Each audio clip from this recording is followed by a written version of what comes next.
गुरुदेव ही सत्वगुणी होकर विष्णु रूप से जगत का पालन करते हैं, रजोगुणी होकर ब्रह्मा रूप से जगत का सर्जन करते हैं और तमोगुणी होकर शंकर रूप से जगत का संहार करते हैं। उनका गुरुदेव का दर्शन पाकर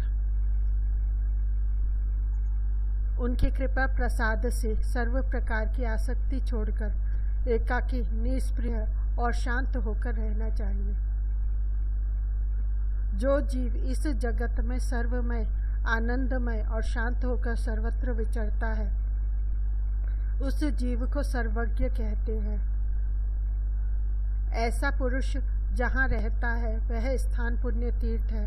हे देवी, तुम्हारे सामने मैं मुक्त पुरुष का लक्षण कहा। हे प्रिय, मनुष्य चाहे चारों वेद पढ़ ले, वेद के 6 अंग पढ़ ले, अध्यात्म शास्त्र आदि अन्य सर्वशास्त्र पढ़ ले, फिर भी गुरु के बिना ज्ञान नहीं मिलता। शिव जी की पूजा में रत हो या विष्णु की पूजा में रत हो, परंतु गुरु तत्व के ज्ञान से रहित हो तो वह सब व्यर्थ है। गुरुदेव की दीक्षा के प्रभाव से सब कर्म सफल होते हैं। गुरुदेव की संप्राप्ति रूपी परम लाभ से अन्य सर्व लाभ मिलते हैं। जिसका गुरु नहीं वह मूर्ख है। इसलिए सब प्रकार के प्रयत्न से अनासक्त होकर शास्त्र की माया जाल छोड़कर गुरुदेव की ही शरण लेनी चाहिए। ज्ञान रहित, मिथ्या बोलने वाले और दिखावट करने वाले गुरु का त्याग कर देना चाहिए, क्योंकि जो अपनी ही शांति पाना नहीं जानता वह दूसरों को क्या शांति दे सकेगा। पत्थरों के समूह को तैराने का ज्ञान पत्थर में कहाँ से हो सकता है। जो खुद तैरना नहीं जानता वह दूसरों को क्या तैराएगा। जो गुरु अपने दर्शन से, दिखावे से शिष्य को भ्रांति में डालता है, ऐसे गुरु को प्रणाम नहीं करना चाहिए। इतना ही नहीं, दूर से ही उसका त्याग करना चाहिए।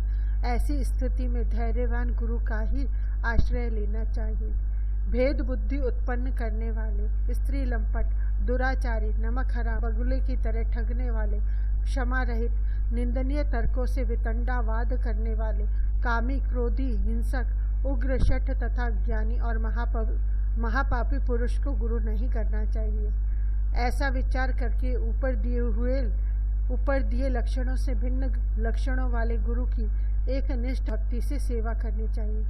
गुरु गीता के समान अन्य कोई स्तोत्र नहीं है। गुरु के समान अन्य कोई तत्व नहीं है। समग्र धर्म का यह सार मैंने कहा है। सत्य है और बार बार सत्य है। हे प्रिय, इस गुरु गीता का पाठ करने से जो कार्य सिद्ध होता है वह अब वह कहता हूँ। हे देवी, लोगों के लिए यह उपकारक है।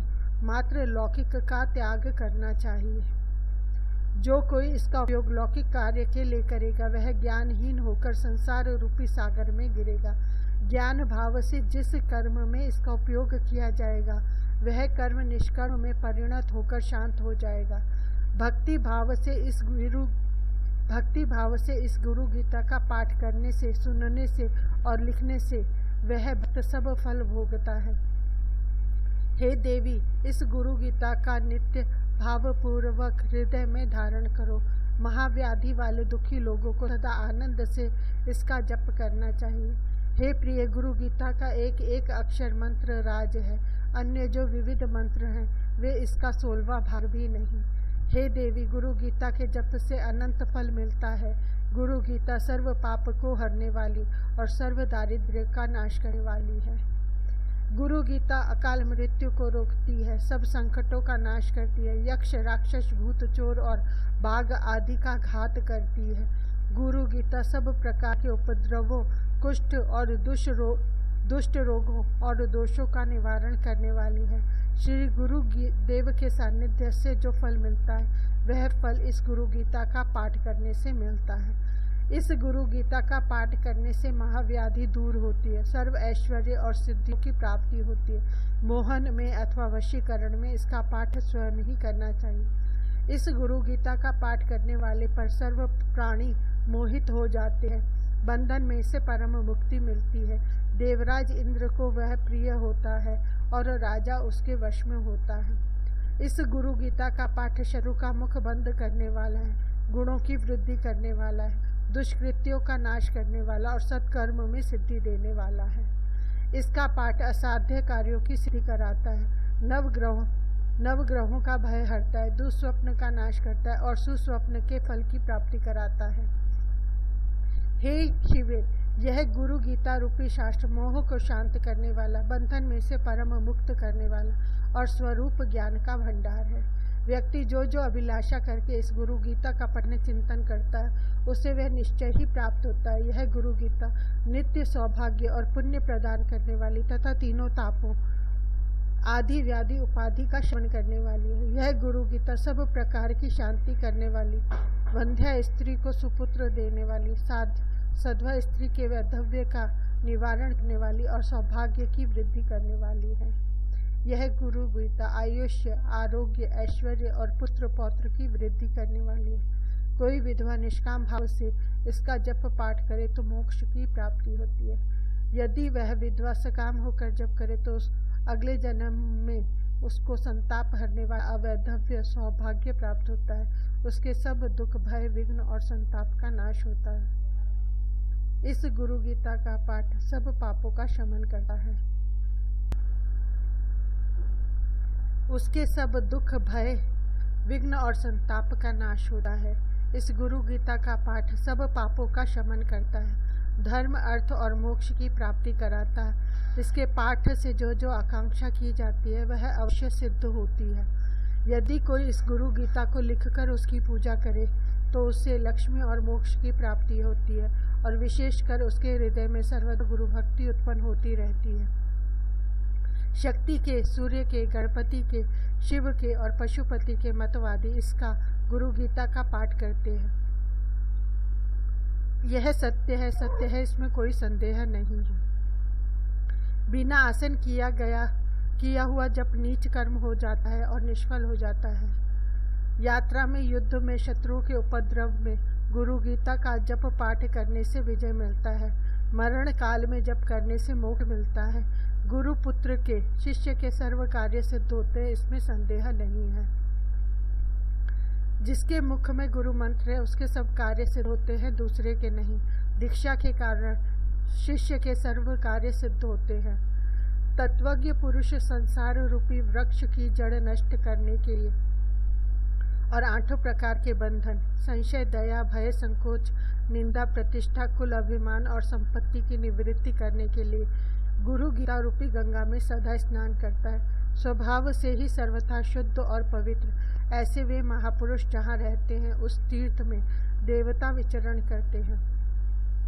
आसन पर बैठे हुए या लेटे हुए, खड़े रहते या चलते हुए, हाथी या घोड़े पर सवार, जागृत अवस्था में या सुषुप्त अवस्था में, जो पवित्र ज्ञानवान पुरुष इस गुरु गीता का जप पाठ करते हैं उनके दर्शन और स्पर्श से पुनर्जन्म नहीं होता।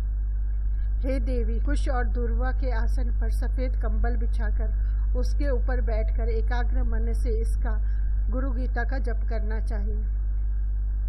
सामान्यतः सफेद आसन उचित है, परंतु वशीकरण में लाल आसन आवश्यक है।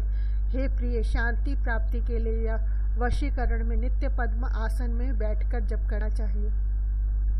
कपड़े के आसन पर बैठकर जप करने से दारिद्र्य आता है। पत्थर के आसन पर रोग, भूमि पर बैठकर जप करने से दुख आता है और लकड़ी के आसन पर किए हुए जप निष्फल होते हैं। काले मृग चम और दर्भासन पर बैठकर जप करने से ज्ञान सिद्धि होती है।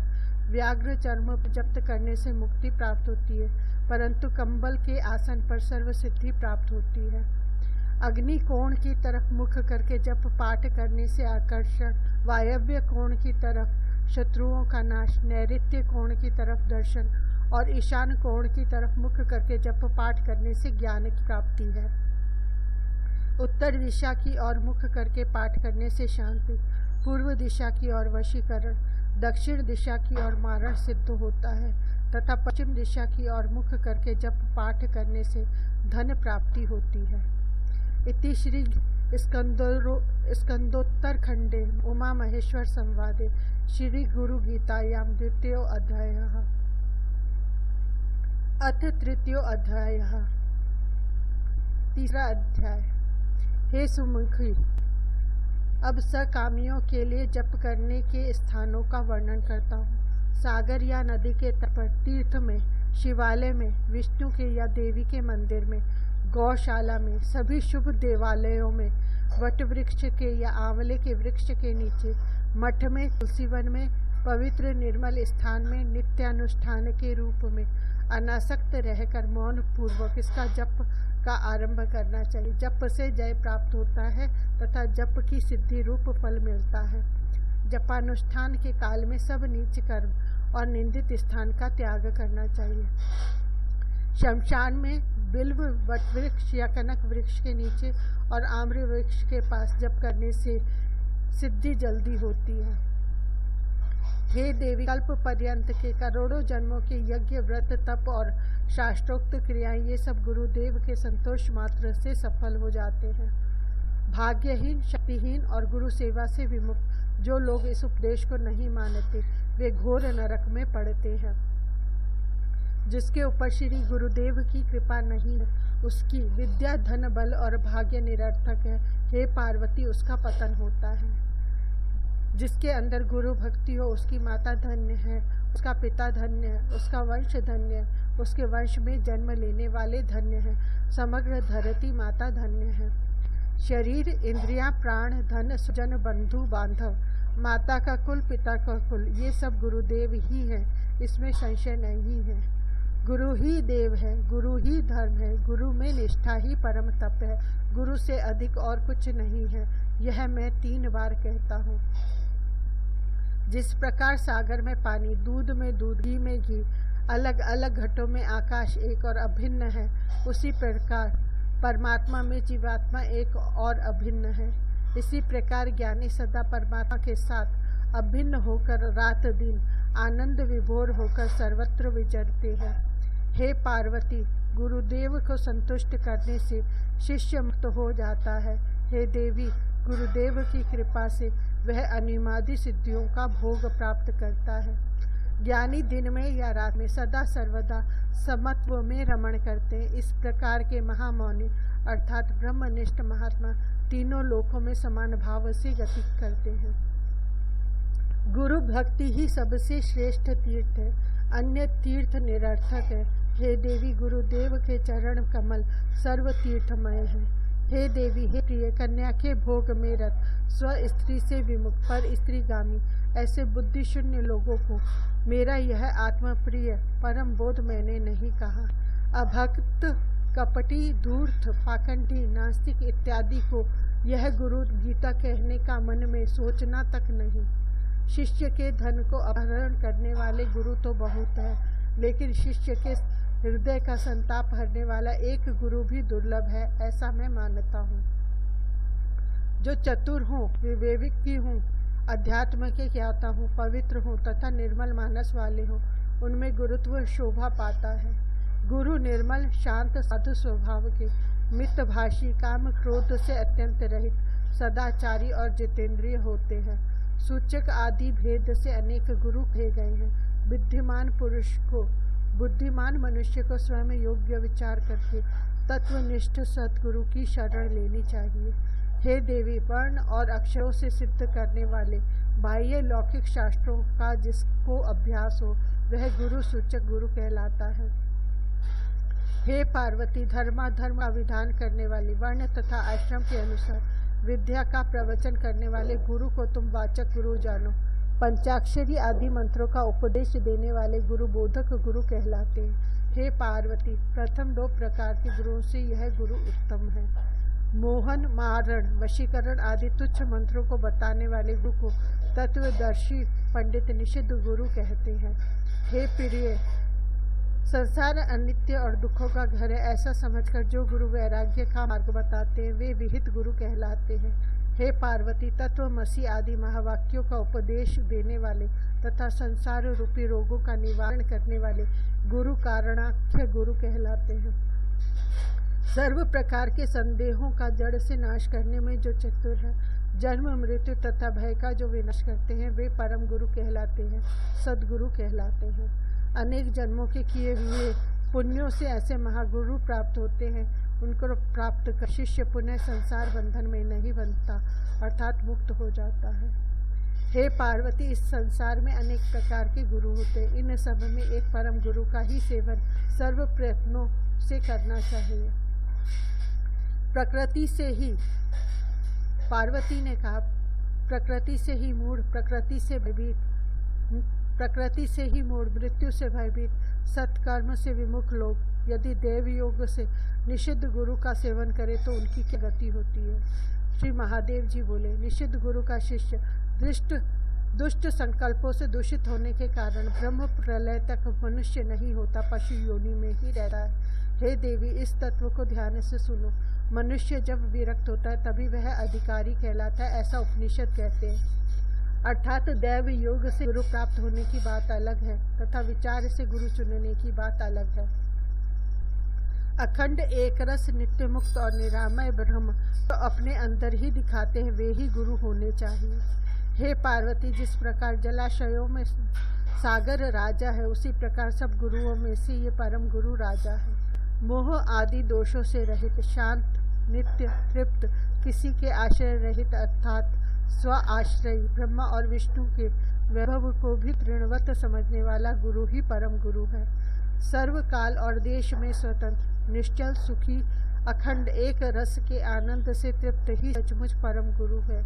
द्वैत और अद्वैत से मुक्त, अपने अनुभव रूप प्रकाश वाले, ज्ञान रूपी अंधकार को छेदने वाले और सर्वज्ञ ही परम गुरु हैं। जिनके दर्शन मात्र से मन प्रसन्न होता है, अपने आप धैर्य और शांति आ जाती है, वे परम गुरु हैं। जो अपने शरीर को शव समान समझते हैं, अपने आत्मा को अद्वय जानते हैं, जो कामिनी और कंचन के मोह का नाश करता है, वे परम गुरु हैं। हे पार्वती, सुनो, तत्वज्ञ दो प्रकार के होते हैं, मौनी और वक्ता। हे प्रिय, इन दोनों में से मौनी गुरु द्वारा लोगों को कोई लाभ नहीं होता, परंतु वक्ता गुरु भयंकर संसार सागर पार कराने में समर्थ होते हैं, क्योंकि शास्त्र, युक्ति, तर्क और अनुभूति से वे सर्व संशयों का छेदन करते हैं। हे देवी, गुरु नाम के जप से अनेक जन्मों के इकट्ठे हुए पाप भी नष्ट होते हैं, इसमें अणुमात्र संशय नहीं है। अपना कुल, धन, बल, शास्त्र, नाते, रिश्तेदार, भाई, ये सब मृत्यु के अवसर पर काम नहीं आते। एकमात्र गुरुदेव ही उस समय तारणहार है। सचमुच अपने गुरुदेव की सेवा करने से अपना कुल भी पवित्र होता है। गुरुदेव के तर्पण से ब्रह्मा आदि सब देव तृप्त होते हैं।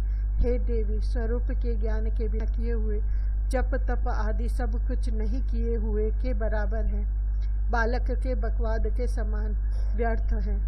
गुरु दीक्षा से विमुख हुए लोग भ्रांत हैं, अपने वास्तविक ज्ञान से रहित है, वे सचमुच पशु के समान हैं, परम तत्व को वे नहीं जानते। इसलिए हे प्रिय, कैवल्य की सिद्धि के लिए गुरु का ही भजन करना चाहिए। गुरु के बिना मूढ़ लोग उस परम पद को नहीं जान सकते। हे शिवे, गुरुदेव की कृपा से हृदय की ग्रंथि छिन्न हो जाती है, सब संशय कट जाते हैं और सर्व कर्म नष्ट हो जाते हैं। वेद और शास्त्र के अनुसार विशेष रूप से गुरु की भक्त करने से गुरु भक्त घोर पाप से भी मुक्त हो जाता है। दुर्जनों का संग त्याग कर पाप कर्म छोड़ देने चाहिए।